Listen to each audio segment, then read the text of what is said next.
Cockroach জনতা party বা CJP ভারতের তরুণদের ক্ষোভ, হতাশা আর বেকারত্বের বাস্তবতাকে তুলে ধরে মাত্র কয়েকদিনেই সামাজিক যোগাযোগ মাধ্যমে কোটি কোটি অনুসারীর কাছে কুড়িয়ে নিয়েছে জনপ্রিয়তা। শুরু থেকেই এ নিয়ে দেশটির রাজনৈতিক অঙ্গনে তৈরি হয়েছে তোলপাড়। দীর্ঘদিনের বেকারত্ব, চাকরির পরীক্ষায় অনিয়ম, প্রশ্ন ফাঁস এবং ভবিষ্যৎ নিয়ে অনিশ্চয়তা তরুণদের মধ্যে যে হতাশা তৈরি করেছে তা থেকেই উত্থান ককরোচ জনতা পার্টির। তবে এবার প্রশ্ন উঠছে, এটি কি শুধুই একটি অনলাইন ট্রেন্ড, নাকি ভারতের তরুণদের দীর্ঘদিনের অসন্তোষ বহিঃপ্রকাশকে নেতৃত্ব দেওয়া এই দলটি বয়ে আনবে কোনো বাস্তব ফলাফল? বোস্টন ইউনিভার্সিটিতে পাবলিক রিলেশন নিয়ে পড়ালেখা করা ৩০ বছর বয়সী অভিজিৎ দীপকে এই সংগঠনের প্রতিষ্ঠাতা জানান ককরোচ নিয়ে তার ভবিষ্যৎ পরিকল্পনার কথা।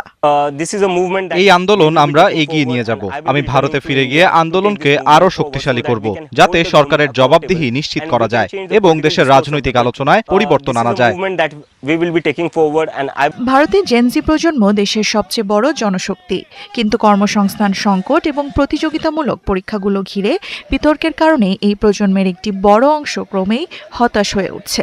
রাজনৈতিক বিশ্লেষকদের মতে সেই বাস্তবতাই নতুন ধরনের প্রতিবাদের জন্য জায়গা তৈরি করেছে। তবে অনলাইনের জনপ্রিয়তা আর রাজনৈতিক বাস্তবতা এক নয়। আন্দোলনকে টেকসই করতে হলে প্রয়োজন সংগঠন, নেতৃত্ব এবং মাঠ পর্যায়ের উপস্থিতি। কারণ সামাজিক যোগাযোগ মাধ্যমে সমর্থন থাকলেও রাজনৈতিক পরিবর্তনের জন্য জনসম্পৃক্ততা অপরিহার্য।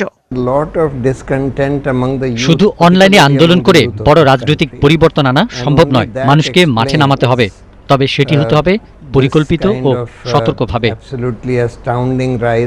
তরুণদের এই ডিজিটাল ক্ষোভ কি বাস্তব রাজনৈতিক শক্তিতে রূপ নেবে, নাকি সামাজিক যোগাযোগ মাধ্যমের আলোচনাতেই সীমাবদ্ধ থাকবে? এ নিয়েই চলছে নানা জল্পনা। দেওয়ান মুবাশশিরা হোসেন, ৭১।